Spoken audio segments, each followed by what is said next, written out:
Mari belajar bahasa Arab supaya senang di hari tua. Kita agungkan bahasa Quran supaya senang di masa hadapan.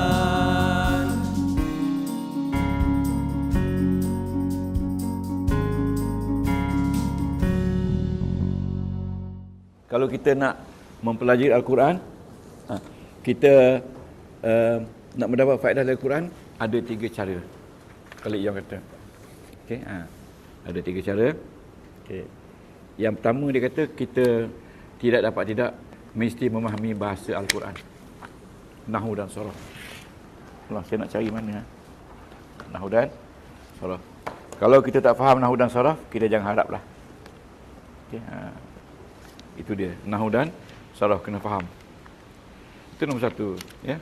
Dan yang kedua dia kata, ingat yang kedua,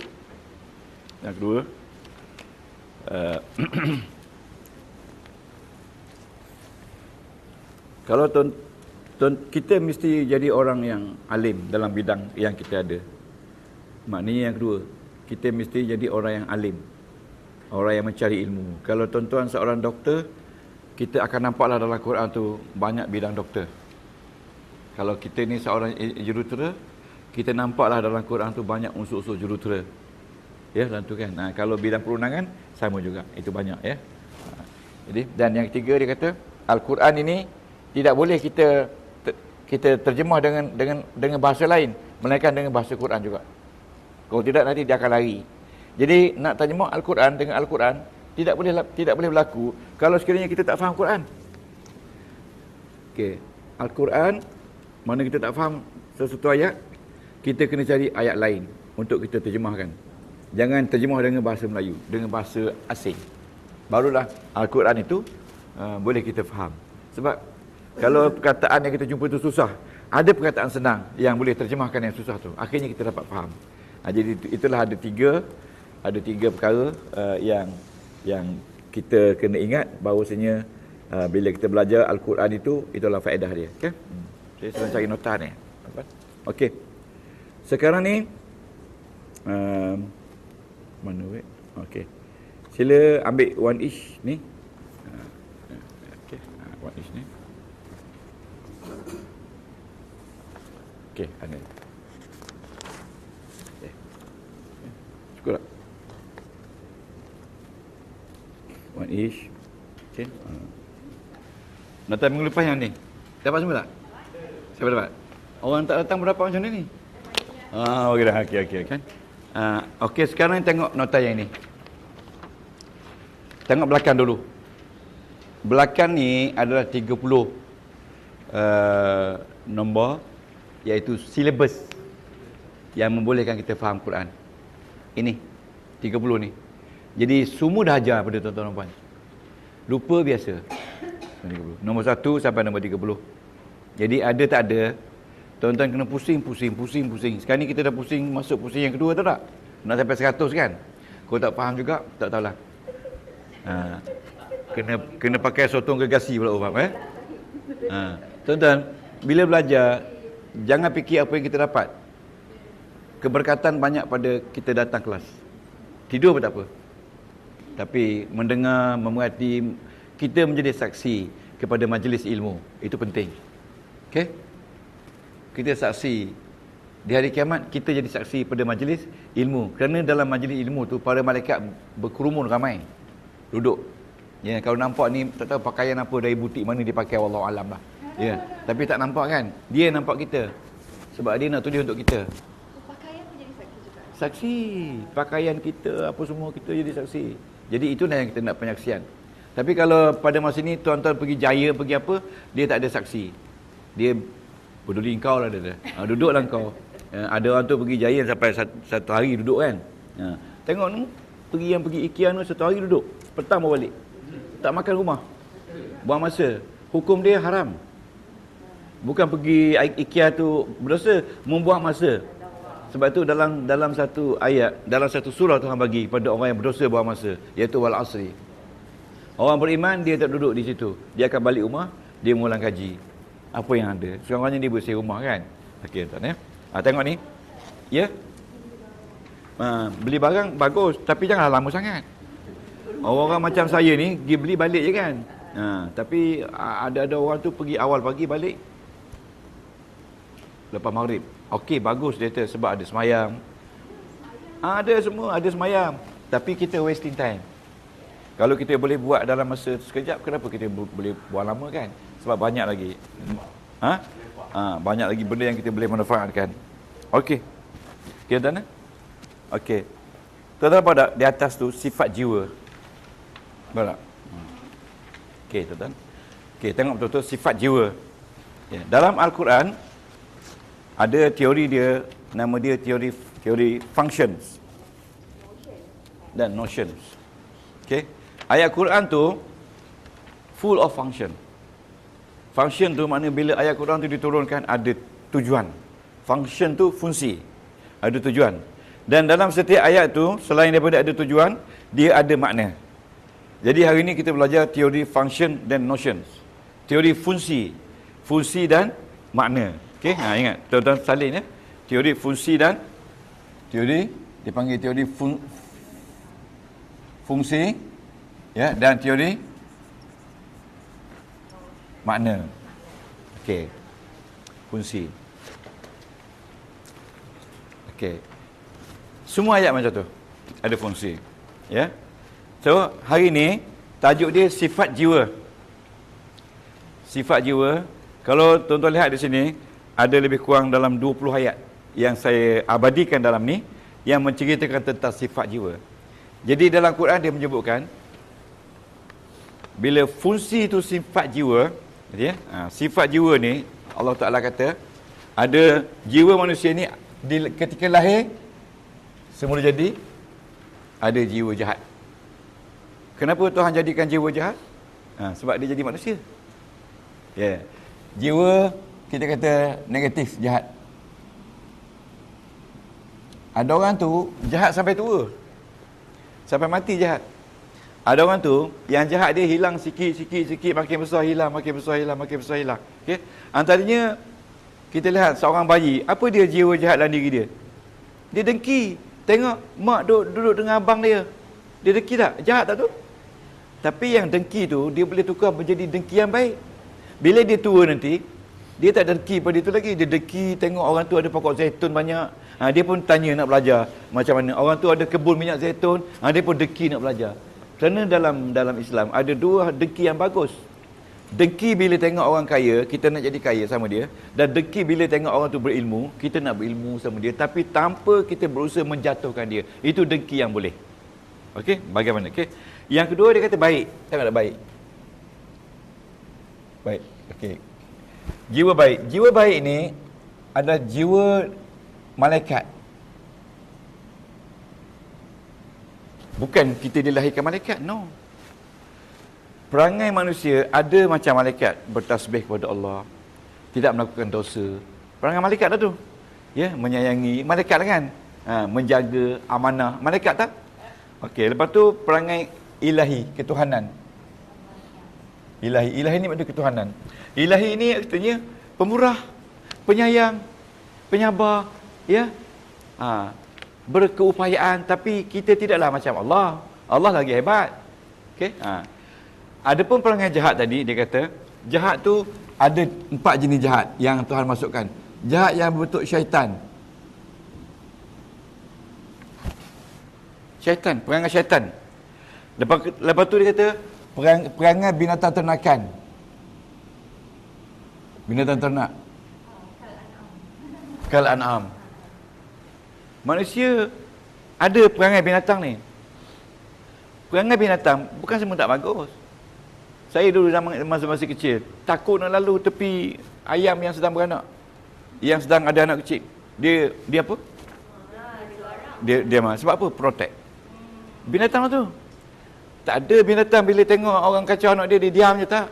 Cuba kita ambil anak kucing, buat keluar daripada bakul dia. Dia akan marah. Dia lepas tu pergi ambil balik. Jadi tapi kita taklah gigit anak macam tu kan. Lepas tu satu lagi perangai binatang buas. Dia panggil syabu'i. Ya,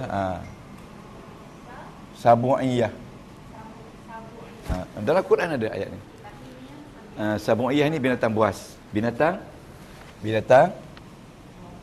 buas. Tuan-tuan tengok betul-betul ni. Apa yang saya ngajar ni tinggi sangat dia punya darjat ilmu dia. Sebab bila kita tengok ayat Quran, kita nak tengok apa dia function. Ya, function dia di sini dia nak menceritakan bahawasanya kedudukan sifat jiwa. Function ayat-ayat ini nak menunjukkan sifat jiwa. Jiwa kita ada dua jenis. Satu jiwa jahat dan satu jiwa baik. Itu maksud dia.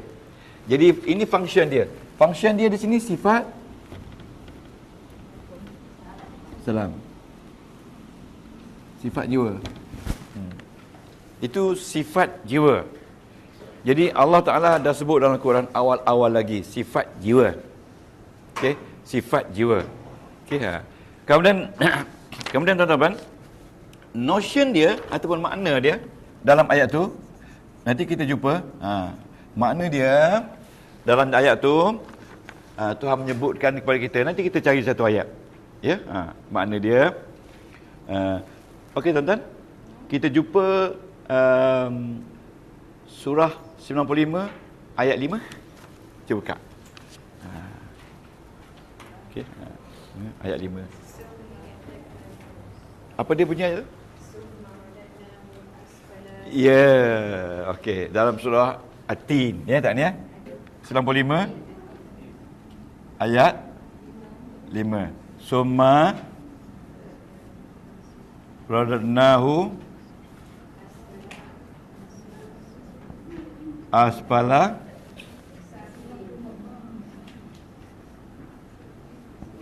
safilina. Okey. Tengok ni. Ini menunjukkan maknanya manusia itu berjiwa jahat.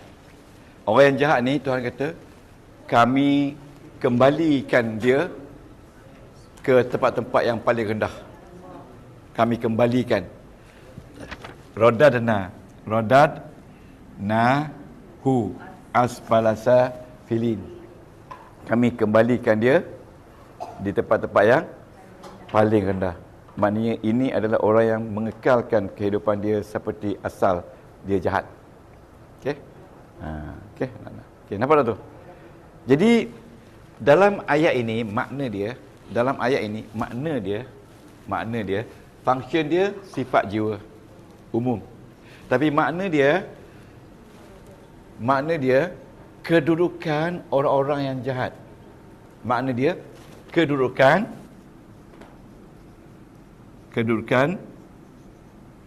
orang-orang yang jahat, okey, di tempat yang paling bawah. Ini makna dia.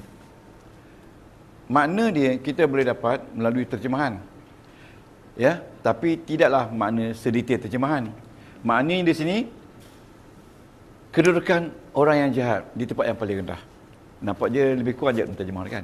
Dia mendengarkan di mana dia mendengarkan. Makna dia di mana kedudukan orang jahat ni. Orang jahat ni duduk ni tempat yang paling rendah. Itu dia kata makna.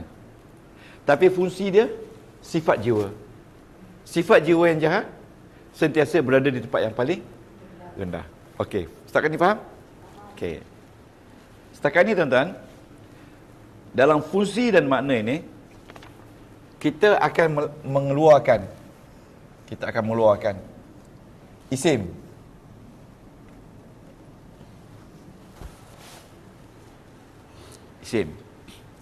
Cari di mana isim dalam ayat ni. Cari di mana isim. Jadi ayat Quran mempunyai kedudukan 5 jabatan dalam Quran. 5 bahagian penting dalam Quran. Ini jabatan pertama. Ya, jabatan kedua. Jabatan ketiga. Jabatan keempat. Dan jabatan kelima. Ya. Kita bukan lagi nak mengenali isim melalui marfu', mansub, majrur. Ingat tak? Ingat lagi tak tu? Kalau tak ingat, angguk je lah ingat. Saya tak tanya. Ingat kan? Okey. Isim kalau baris depan ada 8 sebab. Boleh? Baris atas ada 12 sebab. Dan baris bawah ada 3 sebab. Okey. Ingat tu? Sekarang ni daripada 23 sebab ni, semua sekali 23, kita nak cari bila isim tu, okey, tengok sini, bila isim tu berada dalam ayat, dia dari jabatan mana pula? Jabatan pertama dia panggil jabatan subjek. Jabatan kedua dipanggil jabatan predikat. Dan jabatan ketiga dipanggil jabatan objek. Okey. Dan jabatan keempat dipanggil jabatan keterangan. Dan jabatan kelima dipanggil jabatan tata bahasa.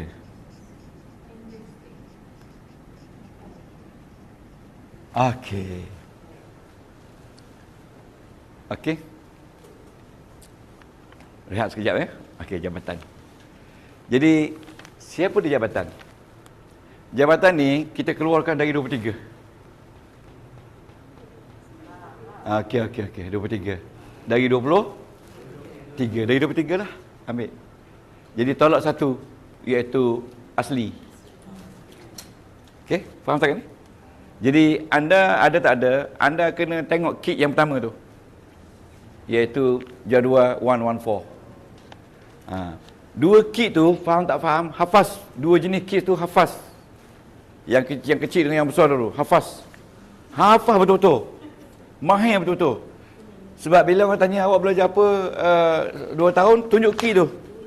Dan bila tunjuk kit, boleh baca kit, itulah dia ilmu. Dan kit tu sebenarnya duduk dalam ni. Dah.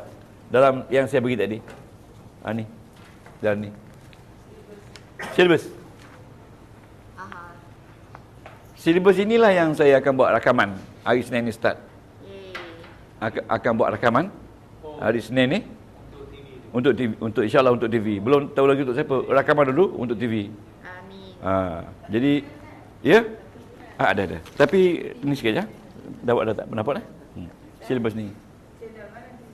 Channel mana? Channel Kui. Belum tahu lagi. Belum tahu lagi. Kita sedang buat rakaman 30. Nanti besok dia akan jual ke mana-mana TV yang nak rakaman tu. Jadi hari Senin ni start.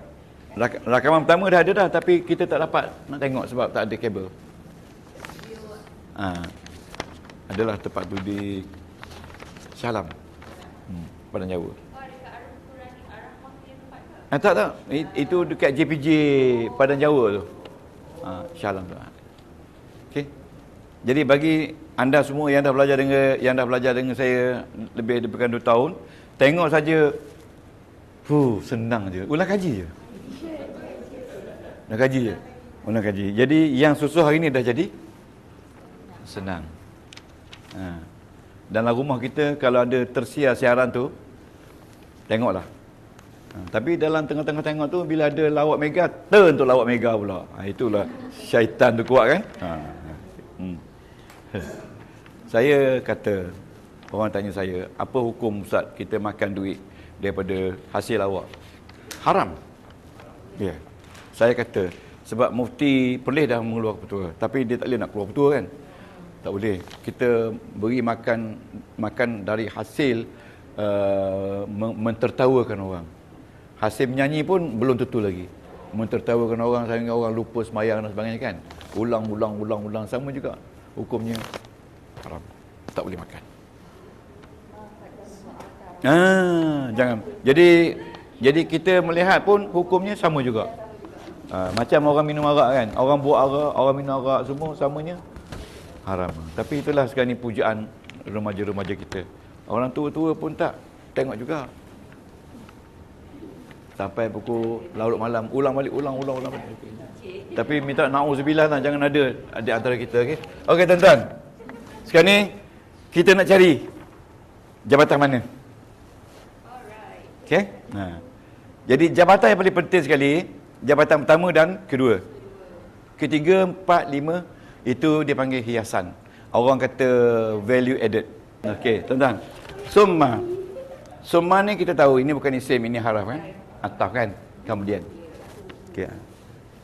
Okey. Radadna. Asal dia radda. Bila kita campur dengan na, jadi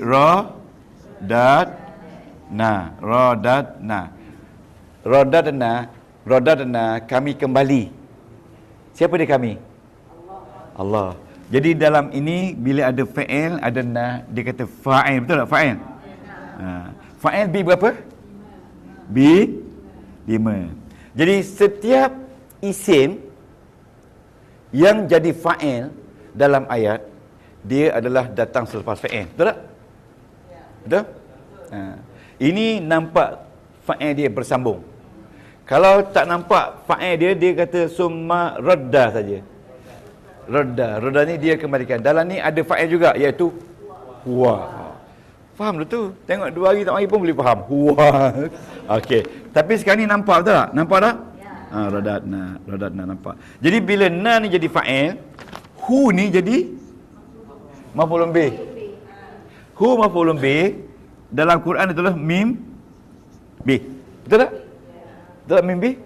Buka ni mim bih tak? Betul tak mim bih? Okey. Jadi kita tak ada masalah nak kenal dia mim bih tak mim bih, tak ada masalah. Buka Quran hijau tu kenal. Okey. Jadi setiap yang jadi fa'il dia mesti baris depan. Betul tak? Tapi yang ni jadi macam ni sebab dia mabni. Setiap yang jadi maf'ulun bih mesti baris atas, betul tak? Tapi jadi macam ni sebab dia jadi mabni. Kata fi mahali. Jadi setiap yang fa'il ni tuan-tuan, B5, dia duduk di bawah jawatan subjek.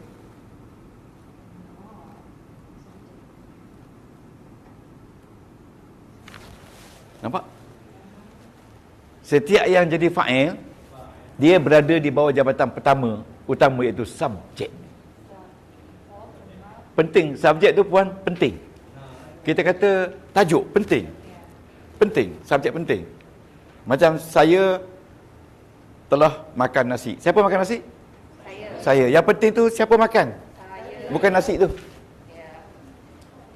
Jadi dalam Quran kita harus bezakan mana yang subjek, mana yang predikat, mana yang objek, dan mana keterangan dan mana tata bahasa.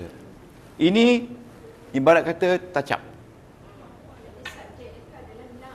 Na ni dia jadi fa'il, dan B5 dalam istilah apa tu structure, setiap yang B5 dia menjadi subjek, dan subjek itu adalah utama, tajuk penting. Jadi bila kita buka Quran, yang pentingnya bukan siapa dia, tapi yang pentingnya siapa yang meletakkan orang yang begitu ke tempat yang paling rendah sekali. Siapa dia? Jadi bila kita belajar Quran, kita kena tahu ini fungsi dia. Fungsi dia nak menceritakan tentang sifat jiwa. Jadi makna dia, kedudukan orang jahat ni di tempat yang paling rendah sekali. Di dalam ni yang meletakkan itu siapa dia adalah Allah. Kerana Allah jadi B5. Boleh? Okey. Jadi orang yang kena letakkan tu dia kata mangsa. Mangsa ni kita kata maf'ulun bih. Dan dalam tu B berapa mangsa? B11. Okey. Jadi setiap yang jadi mangsa dia duduk B11. B11 ni makna objek. Okey. Maf'ulun B. Boleh? Boleh B11 boleh? Okey. So dalam ayat yang ini mana subjek dia? Nah, mana objek dia? Hu. Yang ini ni kosmetik. Sama ada ini atau ini. Okey, asfala safilin dia jadi apa sini? Hal mudhaf. Okey, asfala tu hal. Hal. Tengok dalam ni, hal jadi apa? Ada tak hal? B16. Tuan-tuan. Okey. Umpan ada ni ni. Ada. Ada. Mak tak ada. Mak tak ada. Ada lah. Okey. Ni B16. Okey. Jadi hal tu B16. Jadi bila hal B16, hal duduk kat mana? Yeah. B16 iaitu hal. Memang betul pun hal. Macam mana rupa orang yang tadi, yang jahat perangai tu? Hal dia paling rendah sekali. Paling rendah sekali. Jadi setiap perkataan dalam ayat ni kita dapat tentukan dia jabatan mana. Okey? Nampak tak? Anda belajar ni tinggi. Orang pergi Mesir masuk balik baru belajar ni. Tak tahulah peringkat apa, tinggi sangat. Boleh menentukan jadi ahli tafsir ni. Ya, okey. Lepas tu tengok safilin. Mudhafun ilaih. Nampak tak? Safilin ni mudhafun. Kalau mudhafun ilaih ni B berapa? B22 dalam structure B22.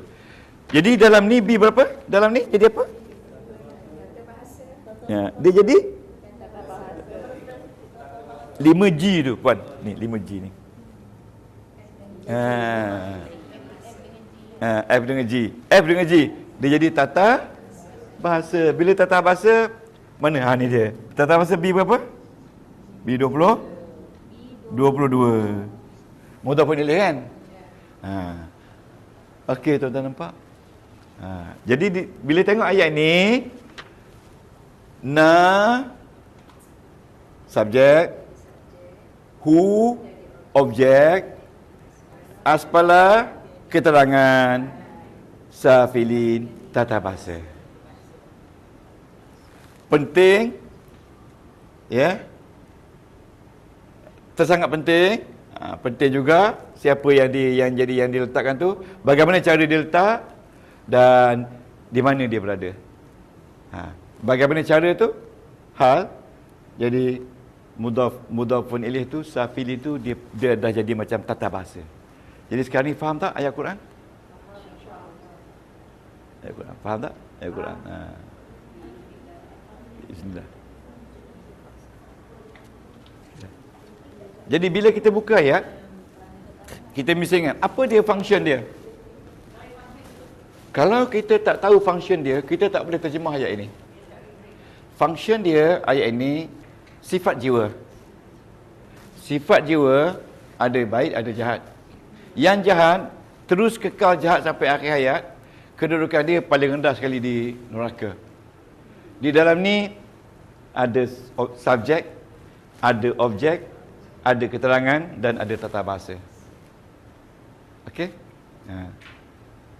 Jadi makna dia, ayat ini maknanya orang jahat, balasan jahat. Ini ciri orang jahat. Ayat ini bukan ciri, ayat ini ciri jiwa. Ciri jiwa, ada jiwa jahat, ada jiwa baik. Okey? Boleh? Memang susah nak faham. Ya. Menunglah. Anda kena menung, faham. Saya sendiri pun yang asal bahasa Arab pun bila dia terang benda ni pening kepala juga. Tapi sekarang ni tak pening lagi. Sebab dah berpuluh kali mengajar kan. Jadi ringkas cerita dalam ayat Al-Quran kita kena kenal isim dulu. Ada nak kenal isim dia ada 7 cara. 8 cara. Detail sampai 12 cara. Isim dulu kenal. Ya, okey. 12 yang paling detail. Yang biasa 7 hingga 8. Antaranya dia ada tanwin.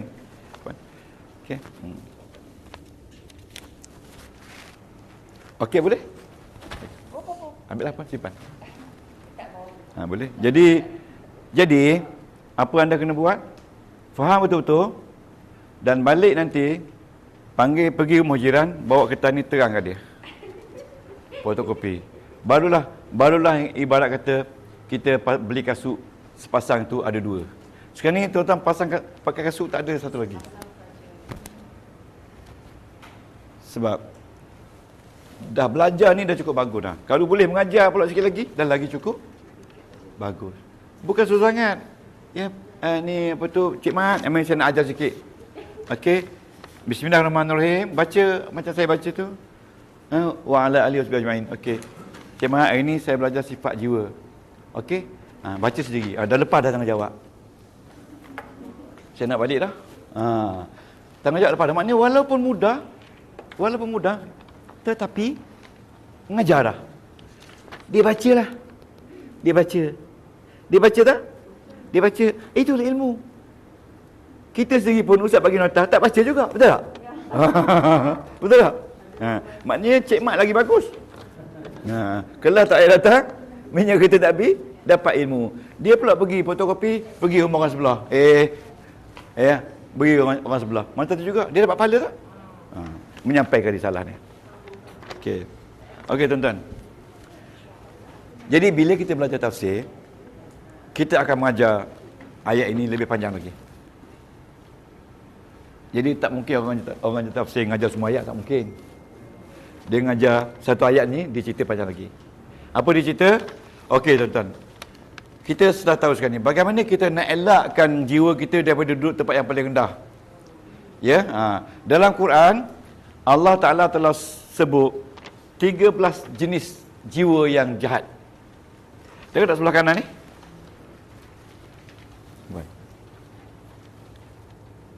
13 jenis ya? 13 jenis jiwa yang jahat. Oh, tabiat nafsu. Nafsu. Iaitu di bawah tabiat nafsu. Nafsu tu tulislah stroke jiwa. Bukan stroke yang pengsan tu. Betul. Ni. Dalam kurungan jiwa. Ya, jiwa kan? Jiwa ni ada 13 jenis yang disenaraikan dalam Quran. Yang pertama jiwa manusia ni yang pertama sekali bodoh, jahil. Manusia ni dilahirkan sebenarnya jadi jahil. Manusia ni jahil. Jadi kita buka ayat jahil ni, kita buat macam ni, kita cari pula di mana subjek, di mana objek, di mana predicate. Okey, cari. Okey. Buat macam ni juga. Jadi yang kedua, manusia ni suka bermusuh. Cari ayat dia, terang macam ni juga. Ya. Jadi kalau saya kira macam ni, nak ngajar di masjid, sebulan tak cukup. Kalau mengajar seminggu sekali. Cukup tak? Tak cukup. Luar tak ilmu Allah? Okey. Kita kata, tuan puan, bagaimana kita nak menyucikan jiwa kita daripada jahat? Inilah dia unsur-unsur jiwa jahat. Kita kena bersihkan. Okey. Yang pertama sekali, manusia ni bodoh, jahil. Ayat Quran dia berbunyi begini. Tuhan ketika nak jadikan dunia alam ini, Tuhan panggil langit. Tuhan panggil gunung ganang. Tuhan panggil semua-semua, tanya, aku nak jadi alam ni, kau nak tak? Yang manusia ni duduk kat belakang, dia ikut kan. Tak nak. Bukit, tak nak berat. Langit, tak nak. Manusia kata, kalau begitu biarlah saya buat. Maknanya manusia ni bodoh. Dia tak tahu beratnya bumi ni kan. Sebab tu hari ni bila manusia jaga bumi kucak-kacir, betul tak? Betul tak kucak-kacir, betul tak? Yes. Itu jadi manusia ni bodoh. Jadi bukan dia kata manusia zaman dulu. Manusia sekarang ni pun banyak bodoh juga. Benda yang baik tak ikut. Kelas bahasa Arab berhenti, betul tak? Bodoh dah tu. Betul tak? Sebab dia tak nampak mana yang baik, mana yang tak baik. Jadi jangan kita ikut nafsu. Jadi siapa yang memilih jalan tak bagus berdasarkan ayat jahat ni. Jadi bukanlah kerana Allah, betul tak? Jangan marah betul? Okey, sebagai contoh. Yang kedua, manusia ni suka bermusuh, betul tak? Betul sangat. Sikit-sikit dia panjang lebar sampai berpuluh tahun, betul tak? Betul tak? Bermusuh. Betul. Manusia ni bakhil, kikir, penyayang. Ya, kereta nak pinjam pun tak bagi. Sayang kan? Betul kan? Bila tengok menggelabak ya. Medik ni jihad. Oh, ini bahasa Indonesia ni. Sama dengan bakhil lah. Macam Mediterranean pula. Sama dengan bakhil lah. Okey. Okey. Manusia berkeluh kesah. Manusia melampau batas. Balas dendam. Ada saya tengok seorang pelajar kita di Taman Melawati, dia dilanggar oleh seorang budak remaja bawa mak dia. Jadi bila dia bawa motor, dia tak sedar kereta tu berhenti traffic light, dia langgar kereta orang tua tu, pelajar kita. Mak dia melompat kat depan tu, jadi macam nak jadi driver kereta pula kan, jatuh. Habis kemek-kemek semua, tak boleh jalan. Dia keluar daripada kereta tu lah, dia salah. Dia keluar, dia tendang kereta, pecah habis. Mak gak semua jatuh. Kereta Jepun kan, kereta habis jatuh. Tengok, makna manusia ni betul tak melampaui batas? Dah lah dia salah. Jadi bila di siasat-siasat polis datang, dia pun tak ada rotek. Mak dia pun tak ada rotek. Mak tak ada rotek. Mak tak ada IC. Mak tak ada IC. Tak ada rotek juga mak dia. Jadi dua-dua tangkap masuk balai polis, bicara. Jadi tengok jadi kes. Dah lah langgar orang tu denda 300. Betul tak? Okey. Okey, dapat tak? Jadi bila kita buka ayat, jadi tuan-tuan, bila tengok yang sampai 13 ni, nombor 12 manusia ni merosak. Merosak, mana merosak tu bila balik rumah, laut tak ada, lontar pergi, boom. Tapi bukan kita lah, orang lain. Ya. Marah tak? Orang yang tak ada akal tu kan, puja-puja bodoh tu, balik isteri tak ada masak, apa dia buat? Dia ambil kuali tu, dia macam flash bee, syung, kuali tu main kembali balik kan. Kuali tu marah kan. Kita taklah. Manusia ni menentang. Bukan menentang. Tengok rusuhan.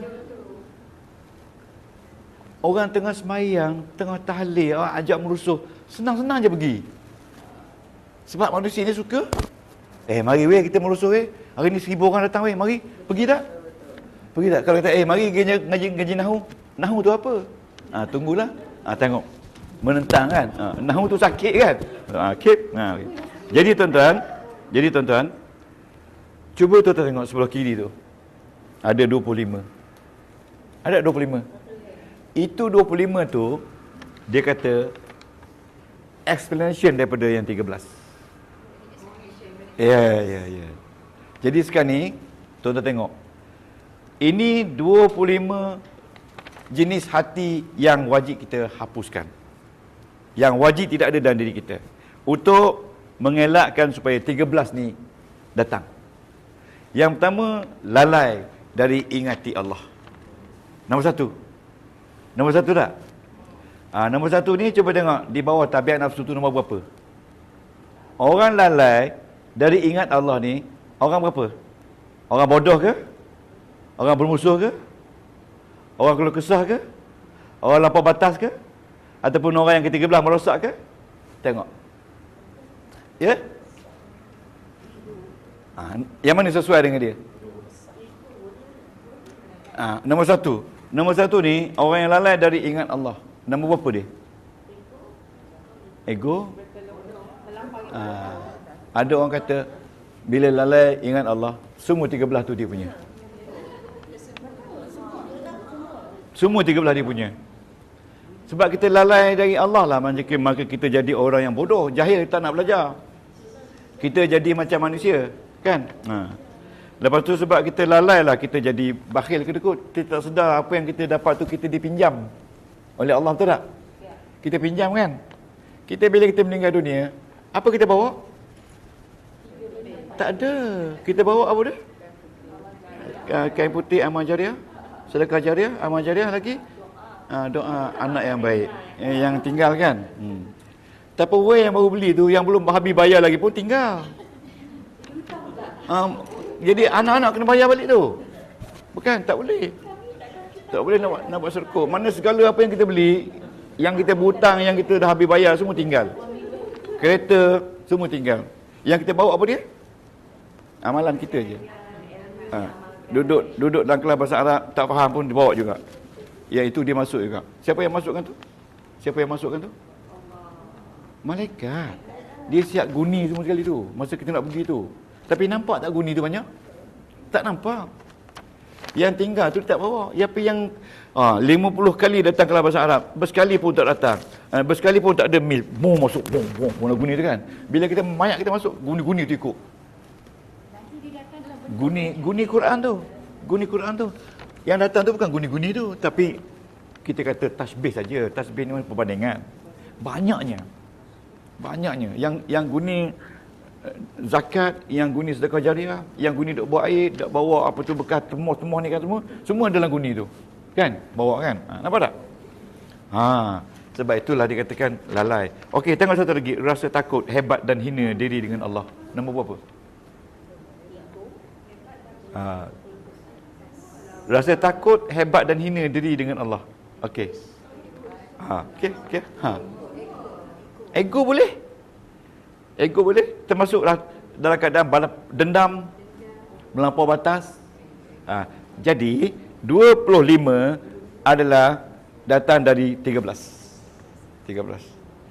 Jadi kalau satu tadi tu untuk semua, betul.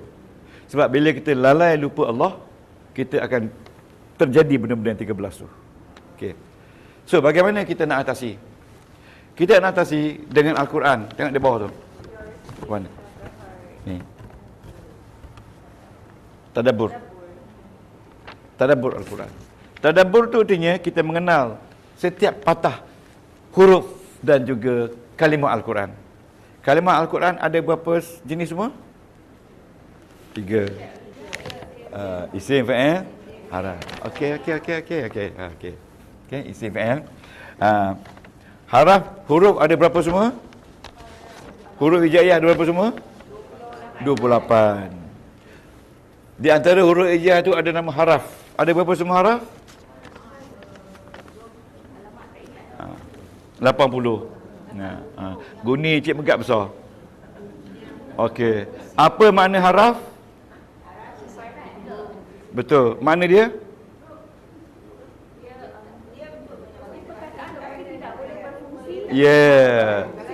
Nama dia haraf ma'ani. Yang tadi mabani. Dia ada makna, tapi makna tak berfungsi tanpa dia bergabung dengan lain. Okey. Jadi dalam Quran tu ada haraf, betul tak? Okey. Dalam Quran juga ada isim, betul tak? Dalam Quran juga ada fa'il, betul tak? Okey, sekarang betul? Okey. Jangan lupa haraf semua ada 80, betul tak? Satu untuk isim, satu untuk fa'il, dan satu untuk kedua-dua. Untuk isim 34, 16, 8. Campur semua? Tak sampai. 68. Okey, 58. 58 talak 80? 32. 22. Jadi 22 ni tak kerja. Ini kerja. Ini jumlah semua. Kalau macam tu kita boleh tahu haraf. Cukup baguslah. Haraf kalau boleh tahu macam tu. Jangan cukup baguslah. Okey? Cukup bagus. Dah baguslah haraf. Okey? Dan sekarang jangan ke mana-mana. Ustaz bagi ulang kaji haraf.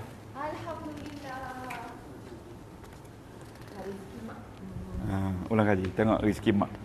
Ini dia haraf. Semua haraf. Ya, untuk isim. Okey, saja. Okey. Haraf penyambung ya. Haraf. Betul tak haraf? Jadi haraf ni di belakang tu contoh haraf jazam belakang tu kan. Nampak tak belakang tu? Okey. Haraf tu nama dia adawat. Okey. Okey. Jadi ini lebih kepada kita mengulang kaji. Pegang, ulang kaji. Ada siapa tak datang? Tolong ambil. Kak Fatimah. Kak Fatimah. Ya. Ya. Okey. Kita bila ada rakan-rakan tak datang, ingatkan. Ya, berikan dia besok. Pasal apa besok mungkin saya tak bawa dah. Okey tuan-tuan. Sebelah depan ni haraf-haraf yang sedang digunakan. Contoh, sebahagian saja saya masuk. Di belakang ni haraf-haraf yang kita sebutkan lebih kurang tadi 58. Tetapi di sini mungkin tak sampai 58. Ada kasar, ada yang tertinggal ya. Memang setiap buku tak ada yang perfect.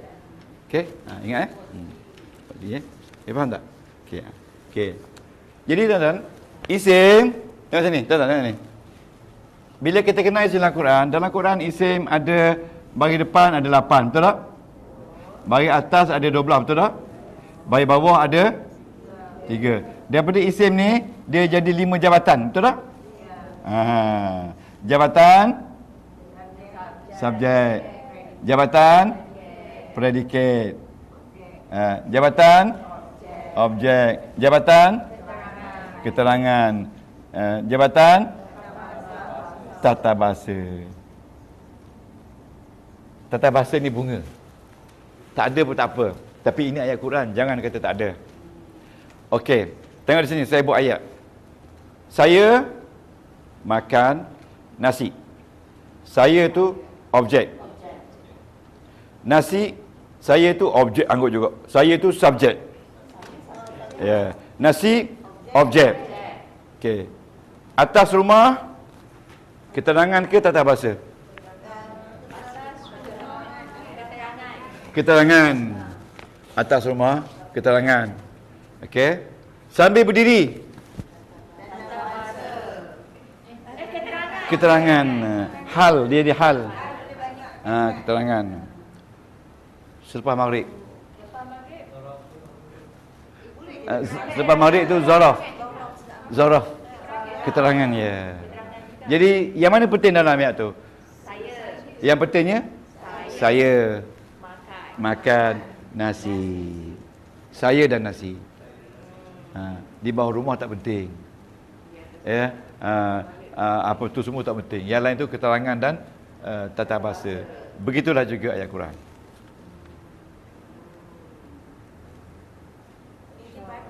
Intipati. Nampak tak?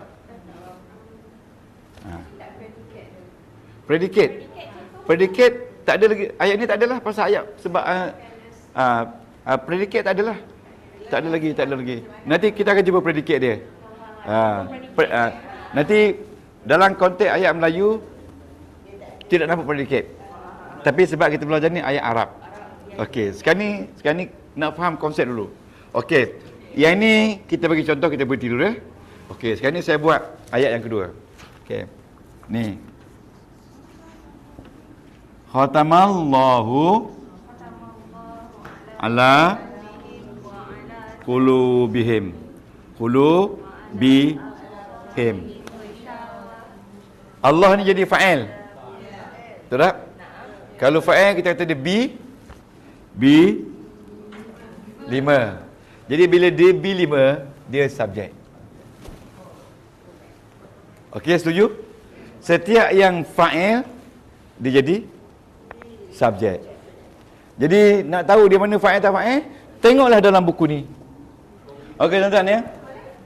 Ni ala qulubi. Ala ja qulubi majrur. Jadi ja majrur ni B21. Ingat tak B21? Bila B21, tengok dalam ni. Ja majrur, keterangan. Dia di keterangan. Jadi ayat ini qulubihin ni tak ada apa keterangan. Keterangan ala qulubi ni keterangan. Ya, dia ja majrur di bawah keterangan kan? Okey. Ja majrur. Ja majrur. Keterangan. Okey, keterangan. Okey. Okey. Keterangan ni, keterangan B21. Okey. Okey. Lepas tu him tu mudhafun ilaih. Nampak tak mudhafun ilaih? Di mana mudhafun ilaih?